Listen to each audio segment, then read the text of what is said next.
Nosotros nos conocimos cuando el mundo libertario era chiquitito, era diminuto, por eso te sorprende que alguien que no sea del ambiente te diga, yo lo conozco, o yo conozco ahora las ideas. Era un momento en el que entrábamos en un saloncito para 50 o 100 personas. Y casi que... Y sobraba espacio. Y sobraba a veces espacio. Sí, claro, y sobraba a veces. Sí. Cuando tenías un auditorio, vamos a decir, un auditorio de 200 personas había sido un éxito brutal. Habitualmente las conferencias llevaban entre 50 a 120 personas más o menos. Yo me acuerdo de una en Rosario que al final habíamos más ponentes que espectadores. Y era un poco triste, pero la clave estaba en no bajar los brazos. ¿Qué pasó en el camino? Bueno, perseveramos, nos mantuvimos firmes, no vendimos las ideas, escribimos libros algunos, armamos redes sociales, dimos conferencias, llevamos estas ideas a distintos lugares, en mi caso, no solo en Argentina, sino fuera de la Argentina también. Yo he podido recorrer todos los países de la región, con excepción de Cuba, Venezuela y Nicaragua. Que no ¿Por puedo qué no entrar. fuiste? ¿Por qué no fuiste? Y mira, hubo para mí un punto de inflexión con el libro que escribimos con Márquez, el libro negro de la nueva izquierda, porque ese se anticipó a una temática que explotó muy poco después, que fue la de las banderas culturales de la izquierda, por decirlo de alguna forma. Fundamentalmente los temas de género. Vos sabés que eso en su momento a mí me gusta mucho tu parte, la parte de Nicolás no me gusta tanto. Me lo habías dicho. Él lo sabe, y debe ser el único segmento de todos los otros libros donde suscribo absolutamente todo. Pero lo que sí discutía con ustedes dos en su momento, sí, que ustedes veían algo que yo no lo estaba viendo. Ustedes estaban viendo que esto era algo absolutamente trascendental, absolutamente importante. Para mí me pareció una exageración hablar de ideología de género, por ejemplo, en ese momento. Y ha pasado algo ahora, que ahora no la vi todavía la película de Franchella, pero hay una escena parece que muestra donde ya la sociedad crea anticuerpos como para discutir eso. Un proceso que tuvo su pico, su hegemonía y ahora su decadencia. ¿Por qué la vieron ustedes antes que nosotros? Bueno, en mi caso, porque yo estudiaba ciencia política en ese momento en una facultad ultracuca. Y mis profesores eran los discípulos directos de Ernesto Laclau, el filósofo del kirchnerismo, que no vivía en Argentina, ni en los países del socialismo latinoamericano de la patria grande, sino que vivía en Inglaterra. Y escribía... ¿Vos sabés que los tipos serios de todo el amplio... Los que leen en serio, de los que te cuestionan y los que están de tu lado, consideran que sos una especie de lacloísta, ¿cómo se lacloniano. Lacloniano disidente, en clave como puede ser un Marx con respecto a Adam Smith. O sea, llega a otro lado, llega a otra consecuencia, pero parte de algo similar. ¿Qué hay de eso? Bueno, lo similar de lo que partimos es un concepto de lo político, que es un concepto de lo político agonístico, es decir, que concibe la política como un campo de conflicto más que de consensos y acuerdos. Para Laclau, la política se trata de construir una propia identidad en oposición a otra. Si vos le decís esto a un larretista, ¿sabés? No, la política es consenso, es acuerdo, es diálogo, amistad, darnos la mano y sacarnos la foto. Para mí es combate. Vos sabés que el libro anterior, agarrar el libro negro de la nueva izquierda, el previo que yo leí, fue La razón populista. Claro, es un libro muy intrincado además. Lo padecí, boludo, lo sufrí. Pasaban las hojas y yo decía... Esto lo tengo que leer porque tengo que saber qué piensa el que tengo enfrente, cuál es la estructura. Lo padecí, lo terminé y agarro el libro negro. Y en 3 páginas me bajaste todo lo que había que entender de ese libro. Así que si alguien quiere leer La razón populista, no lo lea la parte del AGE del libro negro y ahí va a entender lo que está ahí atrás, ¿no? Sí, porque lo que pasa es que Laclau y su mujer, Chantal Mouffe, tienen toda una influencia de lo que se conoce como la teoría francesa, sobre todo, de los años 70. Tiene influencia de Foucault, tiene influencias de Derrida, tienen influencias de Althusser, tienen distintas influencias y fundamentalmente de Gramsci. Entonces, para leer a Laclau, uno tiene previamente es ideal conocer más o menos a estos autores porque usan mucha terminología técnica y es muy intrincado. Yo, como te digo, tuve la ventaja de que mis profesores eran discípulos directos de Laclau y mi formación politológica fue en esa escuela. Lo que ellos no esperaban es que yo fuese de derechas y no de izquierdas como ellos. Yo he ido a congresos sobre Laclau donde toda la gente que lo seguía disertaba y demás. Entonces yo ya veía en ese momento, año 2013, 2012, 2013, que estos tipos estaban buscando cómo renovar el discurso de izquierdas apelando a causas como el indigenismo, los temas raciales, los temas de género. Bueno, se cae el muro de Berlín y no podemos seguir vendiendo al obrero como sujeto de la revolución. Exacto. E incluso el propio kirchnerismo tenía una suerte de agotamiento próximo en su discurso nacional y popular y tenía que hacer un salto al campo de las minorías, de los movimientos sociales de minorías. La consigna, y hubo otro que dijo, esto es una locura, esto no tiene nada que ver con la izquierda es lucha de clases, la izquierda es redistribución de la riqueza, eso es lo que hay que frenar, y el feminismo, las causas LGBT y todas esas cuestiones son reapropiables por los liberales. Nosotros decíamos, no son reapropiables, ya han sido conquistadas con un discurso colectivista que ya no lo podés romper porque está demasiado avanzado. Las políticas identitarias son políticas colectivistas que básicamente, delinean los contornos de identidades sociales a los cuales les adjuntan obligaciones políticas. Por ejemplo, si tenés vagina, sos por ende una mujer, y siendo mujer tenés un interés sexual objetivo en términos políticos que implica votar por la izquierda. Ahora ni hace falta tener vagina. No, exacto. Ese es el paso siguiente. Si no tenés vagina, también podés ser una mujer. También podés ser una mujer. Y en tal caso, también tu identidad te obliga a ser votante de opciones de izquierdas. Ese fue el truco que ellos usaron, crear identidades sociales colectivas y empujarlas en términos de intereses objetivos, como hizo el viejo marxismo con la clase obrera. Si sos obrero, tu interés objetivo es votar por un partido de izquierdas. Lo mismo hicieron con grupos sociales determinados a partir de otros criterios. Qué locura, porque tu formación de Laclau, que parece algo tan alejado de todo, en cierta manera te permite meter un bestseller. Sí, o sea, sí. En teoría son cosas como muy alejadas, ¿no? Mirá, es que yo te soy franco, intelectualmente yo los admiro mucho a ellos. Por ejemplo, mi tesis de máster en filosofía fue sobre Foucault. O sea, yo manejo a Foucault bastante bien porque me dediqué a estudiarlo mucho tiempo. Lo mismo a Laclau y lo mismo con otros personajes. Entonces, yo los admiro. Yo creo que intelectualmente son una luz al servicio de causas malvadas. La luz negra. Claro, la idea es qué puedo tomar de estos tipos para llevarlo al terreno de las ideas de la libertad y generar una estrategia viable. De hecho, la idea de la batalla cultural es una idea gramsciana. También, digamos, estudiar a Gramsci te permite descubrir algo que hace algunos años no estaba mucho en nuestra conciencia, que era la cultura importa políticamente. La idea era, como mucho era, las ideas importan políticamente, pero cultura e ideas no son exactamente lo mismo. Entonces se amplió todo eso recientemente y la idea de vamos a dar una batalla cultural, le vamos a disputar en el cine, recién vos mencionabas lo de Francella, y ese punto que vos decís es súper interesante porque es una de las viñetas que se titula Piso 54, un millonario va a entrar en un ascensor con una chica muy atractiva y cuando ingresa en el ascensor, la chica se pega con la cabeza contra el vidrio, se rasga el vestido y le dice, tenés hasta el piso 54, que era el piso al que iban ambos, para transferirme $50.000 o cuando yo baje ahí voy a decir que me quisiste violar. Y está todo el dilema de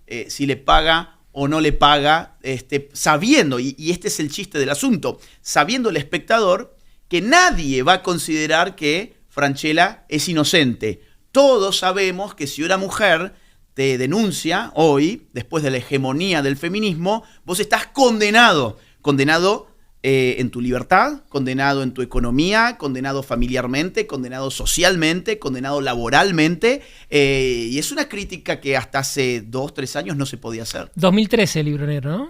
2016. 2016. Bueno, empezamos a escribirlo en 2014. Ok, salgamos un poco de la teoría, que es muy interesante, pero me interesa lo tuyo. Yo me acuerdo que vi un video un día, para mí vos y Nicolás son los amigos de toda la vida, ¿no? Sí. Y empiezan a caminar no sé en qué país de América Latina y los querían tocar. O sea, eran los Beatles llegando al Shea Stadium en Estados Unidos, caminaban y veo un grupo de gente que se mataban por tocarlos. Yo estaba enfrente del monitor y miro, ¿qué carajo? O sea, sí, Agustín y Nicolás. Y había minas que se querían tirar ahí para rozarlos y tocarlos. Y era algo que acá no pasaba. No pasaba. Entonces, ¿qué es eso? Entrar caminando sin tocar la guitarra, sin cantar, y que vos veas que una mina de 20 años se está queriendo saltar por encima de un tipo de seguridad para tocarte. ¿Qué carajo? ¿Qué te pasaba a vos en ese proceso? Mira, muy raro. Eso fue en Perú, 2017. ¿Te acordás, guacho? Eso fue en Perú. Yo sé cuál decís. Aparte, para estas cosas tengo buena memoria. Son anécdotas que... No, ni a palos. Pero ahí hubo... justamente algo que se salió del plan. Esto fue Perú 2017, nos invitan a un programa de radio muy conocido. Como si fuese un recital, Perú 2017. Sí. Era un programa de radio muy, muy conocido, que ya se estaban filmando los programas de radio, entonces también había video en vivo. Era algo parecido a lo que tenemos acá ahora.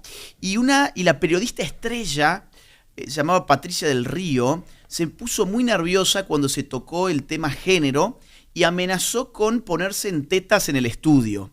Me dijo, había toda una discusión sobre el tetazo, que era que las feministas salían a hacer una protesta poniéndose en tetas, pero cuando la protesta se llenaba de hombres que querían ver tetas, decían que el patriarcado las estaba oprimiendo. Entonces uno decía, bueno, a ver, ponete de acuerdo, si vos tenés la libertad de mostrar tus tetas, la gente que quiera verlas, pues tendrá la libertad de mirarlas si es la vía pública. ¿Qué vamos a tener que estar todos así porque vos te pusiste en tetas? O sea, esa era un poco la discusión. ¿El tetazo es legítimo o no? Y la idea del tetazo es... Además, pues no leyeron el principio de imputación de Menger, porque las tetas esas valen porque nosotros la queremos ver. Claro. O sea, ¿cuál es el valor abstracto de la teta suelta para que se la miren entre ellas? ¿Viste? Exactamente. Entonces, el asunto era, queremos generar un acontecimiento político desagradable para el patriarcado, y todo lo que se nos ocurrió fue salir a mostrar las tetas. O sea, la peor idea para voltear al patriarcado. En todo caso, anda a mostrar los sobacos con pelos o algo por el estilo, que después se dieron cuenta. Luego se dieron cuenta y dijeron, che, no, mejor si queremos desagradar, mostremos sobacos con pelos, nos tiñamos de colores raros y todo eso. Entonces, ¿qué pasó ahí? Esta señora que defendía el tetazo, y yo me cagaba de risa, porque decía, esto es un absurdo, ustedes piensan que están enfrentando una sociedad machista ofreciendo tetas, están completamente dementes. Y esta me dice, o sea que a vos no te incomodaría si yo me pongo en tetas. No era una periodista especialmente atractiva, te quiero decir, o sea que me acuerdo de esto, pero no me acuerdo cómo terminó, así que seguí con el cuento. Y entonces dice la, mira que yo las muestro, y se saca primero un suéter. Es como, a ver, una periodista muy conocida. No sé quién sería hoy, pero... ¿Qué esperaba? ¿Que vos le tires agua bendita? Ella pensaba eso, pues está mucho que como... te ibas a tapar. Sí, que yo decía, no, por favor, no me muestres tus tetas, por favor, que nunca vi una, ¿viste? No quiero perder la virginidad de ver tetas. O sea, ella se pensaba esa pelotudez. Yo me empecé a caer de risa porque la mujer se iba sacando las prendas. Y ya llegó un momento donde quedaba el corpiño. Que se hace una idea del aje, a pesar de que te vestís como un viejo de la UCD. No, que boludo, tengo reuniones. Hoy me puse esto porque digo, este se viene como un viejo de la UCD, yo no puedo venir con una remera, pero no sé, bueno, vos te gusta el término de la nueva derecha, qué sé yo. Vos no tenés nada que ver con el aspecto de lo que se conoce un conservador. No. Pero ni por casualidad. Bueno, mirá, son muchos estereotipos que la gente hace. Yo nunca los salgo a desmentir. A mí me gusta que piensen cualquier cosa. Bueno. Totalmente. Bueno, volvamos al corpiño. Bueno, entonces, la cosa es que la mujer ya se queda en corpiño, o sea que le faltaba la última. E insisto, una periodista de las tres más conocidas de todo Perú. ¿Qué decían los productores? ¿Qué decía del otro lado con el rating ahí? Estaban con una cara de no entiendo qué mierda pasa, y los compañeros de ella también estaban avergonzados, porque Perú no es como Argentina, cuidado. Perú es una sociedad mucho más pudorosa, mucho más conservadora. Entonces, esto que estaba pasando no es lo mismo que te pasa. Es como si te pasara en Argentina en la década del 80. No era una cosa habitual. En todo caso, si una vedette lo hacía, bueno, pero esta era una periodista respetada. Claro. Bien. Entonces, cuando llega y se da cuenta que yo no me voy a escandalizar porque se saque el corpiño, y ya no supo qué más hacer, se paró del programa y se tomó el palo. ¿Y no mostró las tetas? No. Pero eso fue tan escandaloso que se volvió muy viral, y hubo un apercibimiento de la sociedad de periodistas peruanos, un llamado por falta de ética. Y entonces, bueno, para mí fue una cosa así como graciosa, punto final. ¿Cómo pasamos de esto y de las peruanas que sí te quería mostrar las tetas?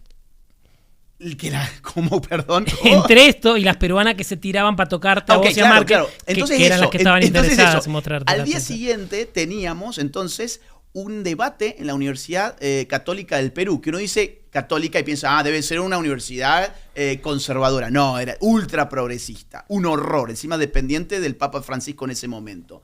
Íbamos a debatir contra gente de esa universidad y, claro, a ver, generó tal revuelo esa nota que la conferencia o el debate se llenó de gente, quedaron afuera 500 personas, el lugar era para 1000 personas y no podíamos entrar, tuvimos que entrar con guardaespaldas porque éramos los héroes nacionales del Perú por haber desenmascarado a esta periodista que terminó haciendo el ridículo. Y al día siguiente nos tomamos un avión para ir a Arequipa, otro lugar del Perú, muy lindo. O sea, te mataste estudiando la CLO y había que decirle a esta que muestre las tetas.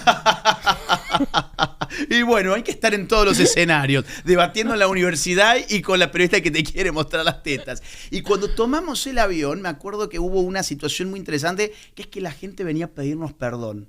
Claro, a nosotros nos choca culturalmente, porque nosotros no nos haríamos cargo si un periodista es ofensivo con un peruano y vamos a decir, che, te pido perdón yo. No, para nosotros el individuo es el que comete la falta y ya está. Ellos venían, ahora, se había hecho tan viral la cosa y dijimos, acá está pasando algo. Y este tipo de episodios se empezó a repetir en distintos países donde estos debates se daban. La diferencia con Argentina es que estos debates a nivel mediático nunca se dieron porque los medios de Argentina cerraron sus puertas a los que no eran feministas, a los que no eran abortistas, a los que no estaban a favor de las ideologías de género. Esa fue la diferencia con Argentina. Por eso nunca tuvimos espacio. Hubo siempre un reducto en Paraguay, en todos esos países que estaban interesados en que vaya Laje, y claro, que hable Márquez, qué sé yo, y ahí generaron una cuestión y levantan la tapa. Y bueno, y en lo personal, ¿cómo lo viviste? Mirá, en lo personal, te quiero decir, nunca perdí la cabeza, o sea, nunca... Hay gente que, viste, le empiezan a seguir algunos seguidores nuevos y ya se creen que son... no sé, Justin Bieber, boludo, pierden la cabeza. No, yo la verdad seguí con mi vida más o menos tal cual siempre. Siempre hice esto además. Bueno, vos me conocés hace 15 años, siempre hice exactamente lo mismo, solamente que a veces me iba muy mal, a veces me iba mediocre y a veces bien. Ahora, desde el punto de vista político, de decir, wow, estas ideas llegaron a algo. O sea, la historia por ahora muestra una suerte de final feliz. No es un final, evidentemente, pero sí es un buen episodio. Llegamos al poder, no teníamos financiamiento de nadie. Yo financié mis propios libros, juntando donaciones de individuos, de gente que era lector mío, nada más. Nos movíamos por toda Argentina en autos y en bondis, en colectivos, no teníamos ni para un avión. Parábamos a dormir en la casa de las personas que nos hospedaban para dar las conferencias. Era todo muy a pulmón, muy a pulmón. Y ver que ahora nuestras ideas gobiernan en Argentina, y no solo gobiernan, sino que están cambiando la mentalidad de la gente. Y eso, a veces yo me pellizco a ver si no estoy soñando, sinceramente. No me lo esperé nunca. Yo siempre me sentí una suerte de soldado en un campo de batalla de una guerra que ya ha terminado y que le dicen, tenemos que volver. Y el tipo dice, no, yo ya me inmolo acá.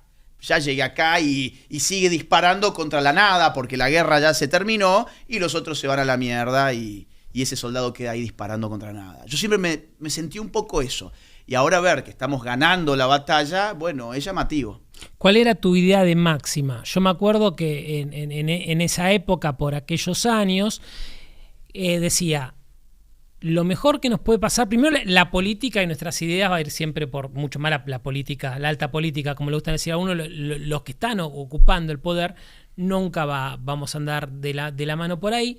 Pero ¿con qué me conformaba? Con una especie de partido obrero, con 5 o 6 legisladores porteños, con 3 diputados nacionales que rompan las pelotas, para que cuando la coyuntura lo permita, esos sean los que le marquen la agenda, ya sea una coalición pan radical o pan peronista, y que esos sean los que muestren, pero ni en pedo que el tipo que te preside diga yo soy liberal libertario. Total. ¿Cuál era la tuya de máxima? Esa era la mía. Yo digo, me muero con un bloque de 5 diputados y 10 legisladores porteños. Bueno, esa era la máxima, por ejemplo, del PL histórico del 2012.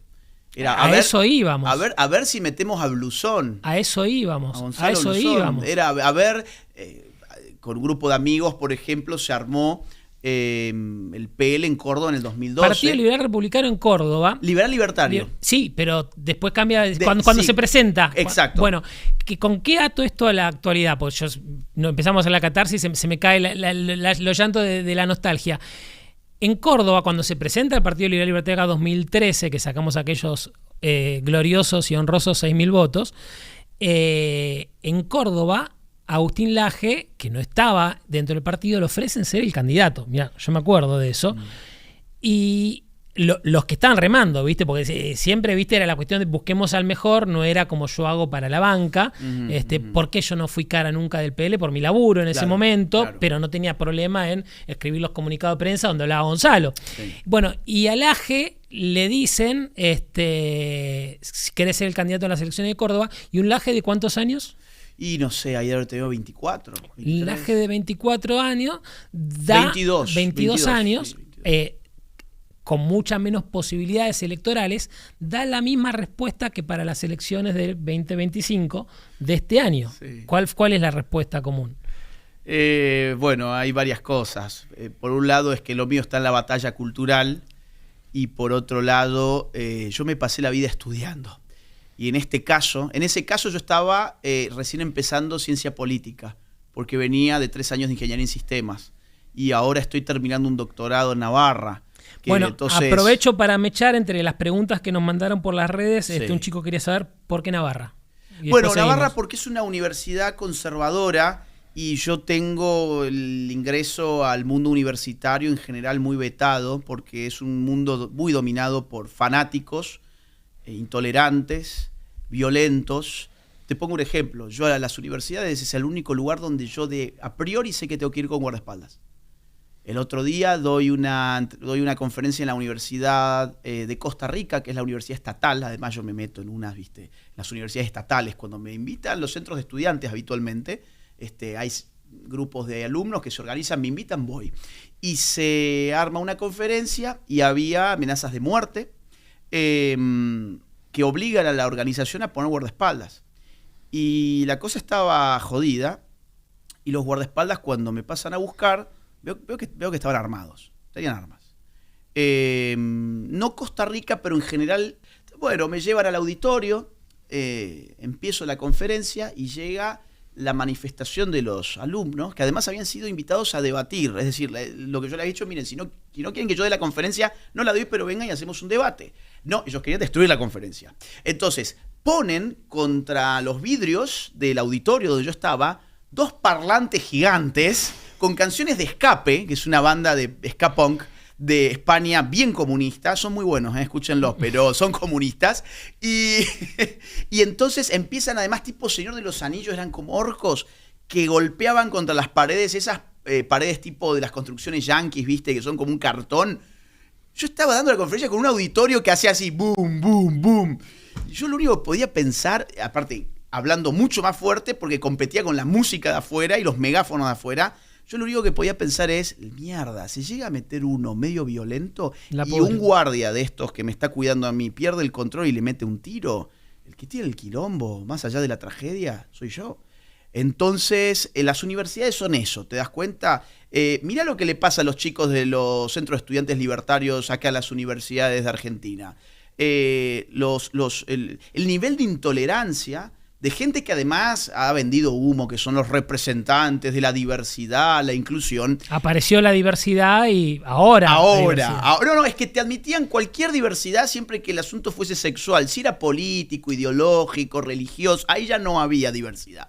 Entonces, la cosa es, ¿por qué Navarra? Bueno, porque Navarra es una universidad conservadora, que en general está manejada por la gente del Opus Dei.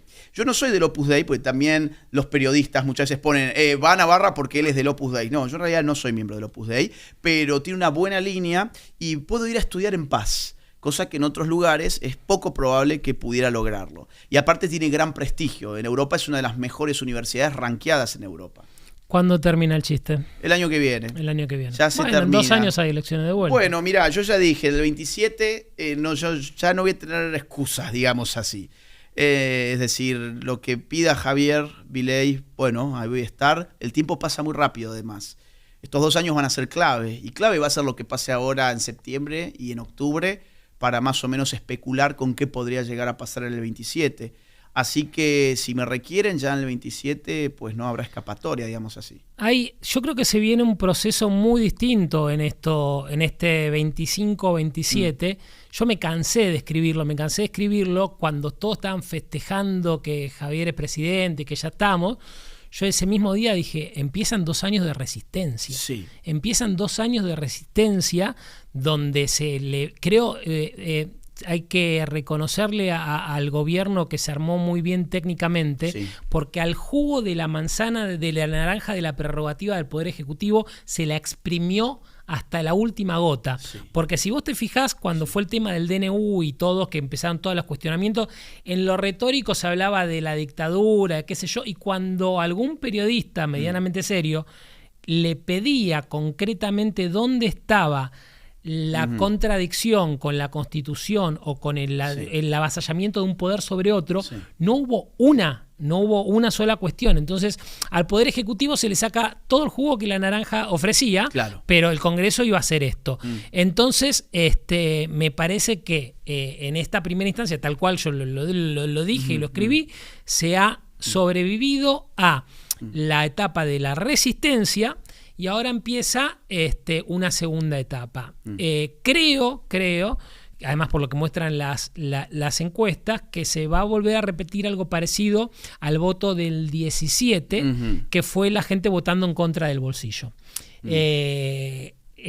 Levantarle el velo al desastre total de la economía tiene sus costos. Vos tenés que gente que estaba completamente caída por debajo de la línea de pobreza, solamente con dejar de destruir la moneda, la unidad de cuenta, salieron de la pobreza. Ahora tenés una grande clase media donde, por ejemplo, pagar la luz, el gas o el agua representaba el 0,1 de su sueldo y ahora podría representar el 4, ¿me entendés? Y que en la sumatoria vos tenés gente que o perdió la capacidad de ahorro o que está muy en el borde. Yo creo que afortunadamente mucha gente entendió de que este es el camino, porque no hay otro.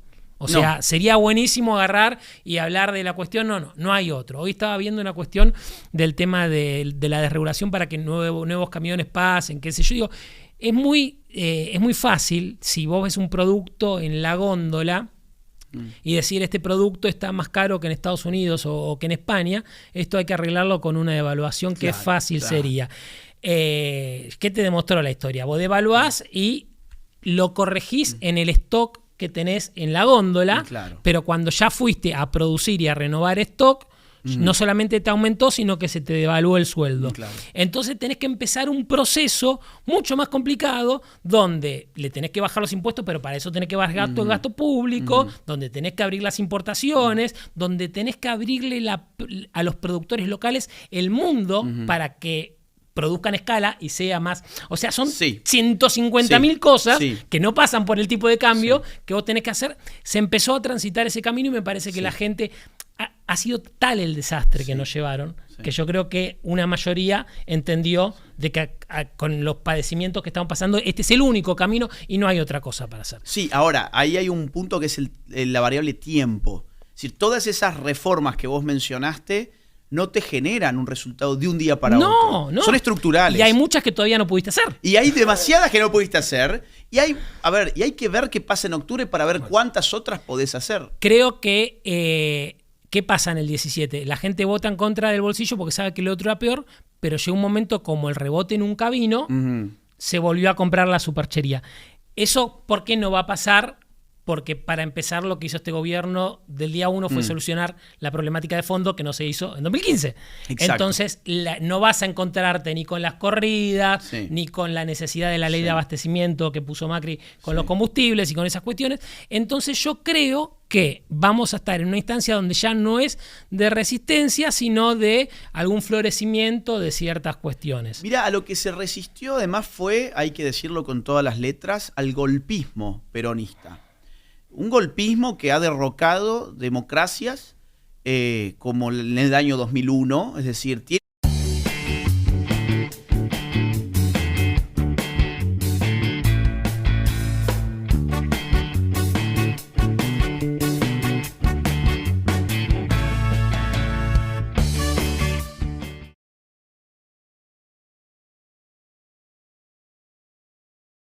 existió no solamente una ideología contraria, una oposición a la Suiza.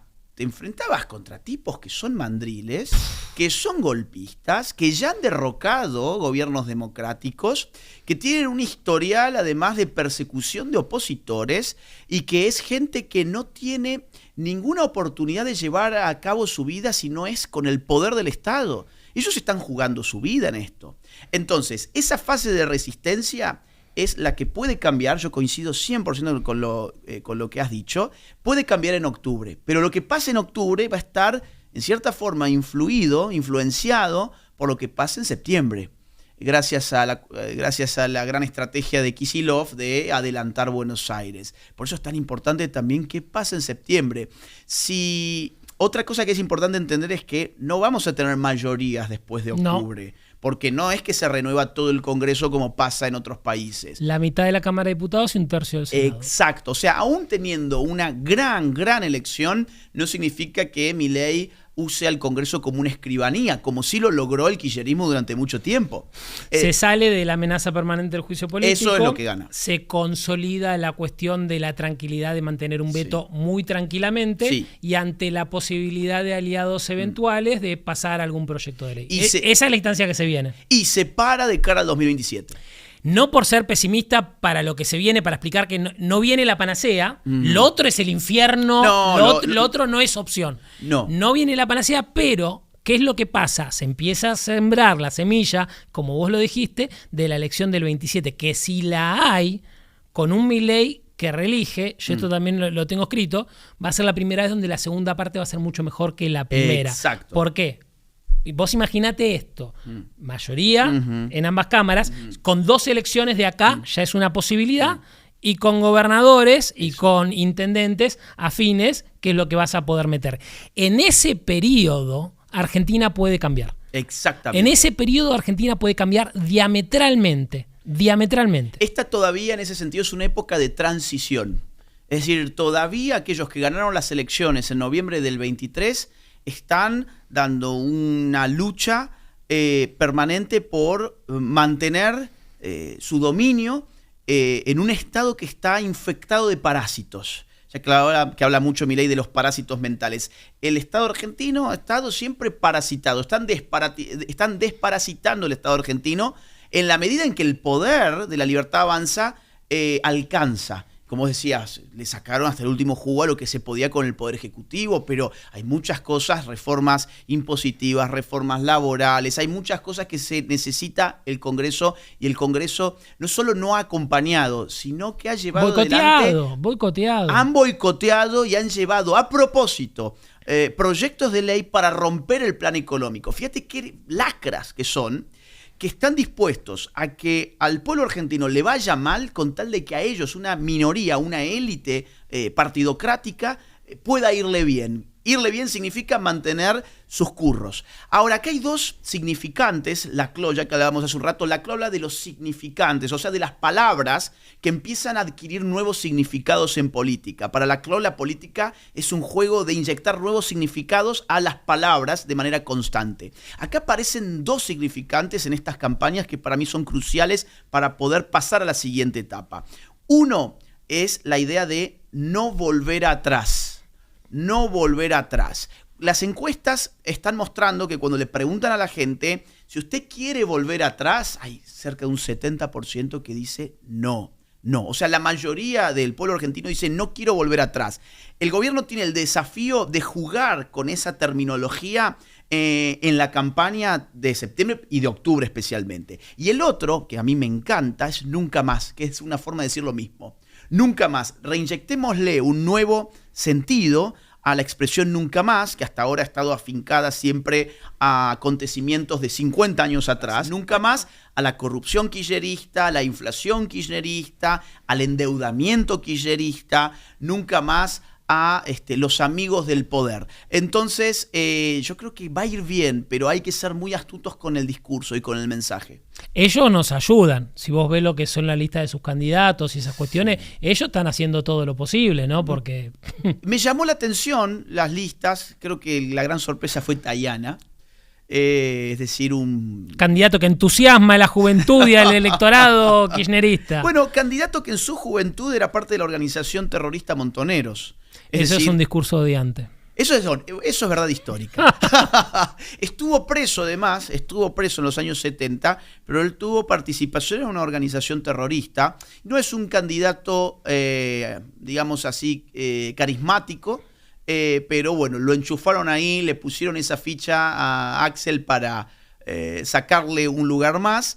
Y ¿sabés qué me parece? Cuando veo las listas del kirchnerismo, son todas listas armadas para equilibrar la lucha de facciones internas. Pero no hay nada nuevo. Ellos están jugando con una lógica que murió en noviembre de 2023. Repitieron la misma fórmula del Frente de Todos. El resultado va a ser malo, creo yo, por las preferencias del electorado. No va a tener el traspié que tuvo en la gestión. Hay una cuestión que no se dice, pero nosotros nos vimos beneficiados de sobremanera por cómo se pisaba a sí mismo el Frente de Todos. Porque ¿qué decían los medios? No gobiernan, porque no puede ser que el primer funcionario en la Secretaría de Energía de una orden y el segundo no le responde porque este responde a Cristina y este responde a Alberto y este responde a Massa. Sí. Se pisaban sistemáticamente, sí. No se podían de acuerdo si Venezuela era una dictadura o no era una dictadura. Uno decía una cosa y otro decía otra. Por eso la cuestión fue mucho más benévola, dejaron un desastre que podían dejar, ¿no? Pero afortunadamente esa no coordinación que tuvo el Frente de Todos es lo que les permitió no hacer más desastre del que hicieron. Totalmente. Ahora en una lista legislativa no va a tener tantas externalidades negativas para ellos y positivas para nosotros, ¿no? ¿Cómo lees? Y perdón que yo haga ahora de entrevistador, digo, es un diálogo. ¿Cómo lees Grabois diputado? ¿Para qué lo ponen ahí? ¿No es piantavotos? Me causó mucha gracia el llanto de Delía en ese sentido. No sé si lo viste. No. Salió, se grabó con el teléfono. Cristina, entregaste al kirchnerismo, Cristina, le entregaste el kirchnerismo a un chico israelí que hizo el servicio militar en Israel y le entregaste el kirchnerismo a Grabois.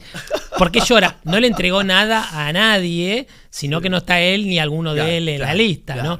Yo creo que habrá sido alguna necesidad de... A ver, Cristina no tiene el poderío que tenía hasta hace un tiempo, eso va mermando. Sí. Ahora va a volver de vuelta porque se viene otro cachetazo, el de los cuadernos. No sé si viste la novedad de ahora, se corroboró que los cuadernos físicos existen y que la letra en los cuadernos son de Centeno. Y una tercera cuestión que no es menor, que la escritura de los cuadernos no fue todo escrito al mismo tiempo, como para decir, bueno, cambio de virome y lo hago, sino que fue con el correr del tiempo. Entonces se viene otro cachetazo más para Cristina. Yo creo que estos fueron los últimos estertores del poder. Sí. Creo que Grabois habrá vendido que tiene en su poder la cuestión de la juventud y de qué sé yo. Los influencers cuca salieron a decir esta es la estrategia para perder, así que no estaban muy conformes. Creo que fue el mayor equilibrio que pudieron alcanzar. Con un Grabois que antes te jugaba por la PASO y después te acompañaba a desgano contra Massa. Probablemente tuvo más intención porque Massa no volvió a ser candidato, pero es el tren fantasma. Es un tren fantasma, es invotable, parece armado para... No está a la altura del cambio de la política, eso es lo que me llama la atención. Estos tipos, a ver, no quiero darles ideas, por suerte ya se armó la lista, pero estos tipos tendrían que haber salido a buscar nuevas caras en otros ámbitos. Las dos boletas eran el novio de Lali, claro, que es un tipo con el que evidentemente se puede hablar, claro, y Rebord. Claro.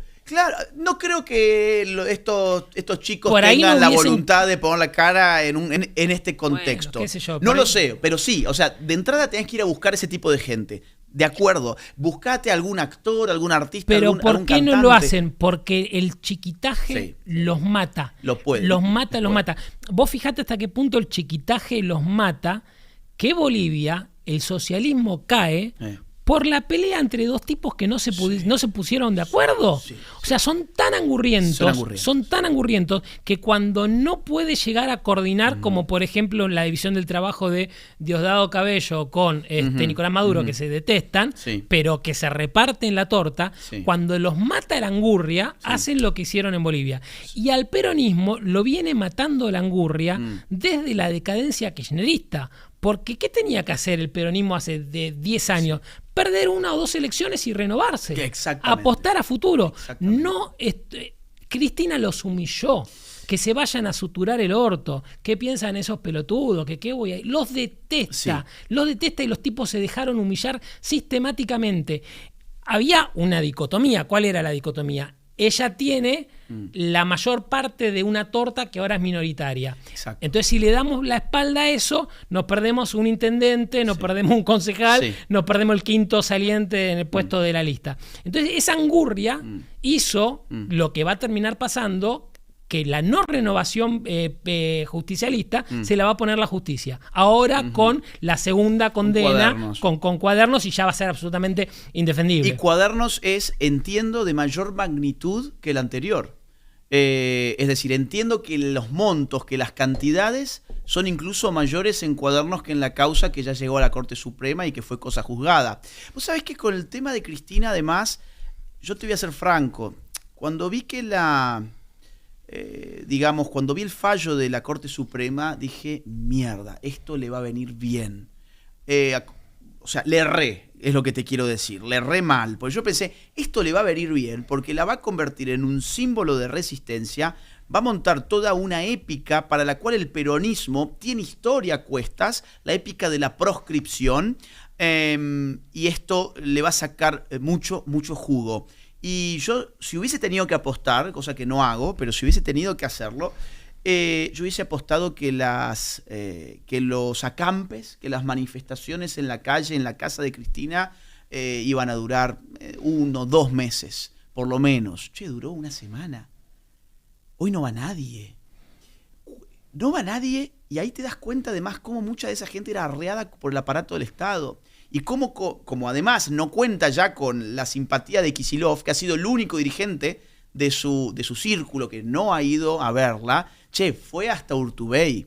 Está por ir ahora Pichetto. Kicillof no va. Bueno, ahí está. Es una Cristina que cada vez tiene menos poder, que se va a comer un nuevo cachetazo judicial y el peronismo en algún momento se tiene que renovar.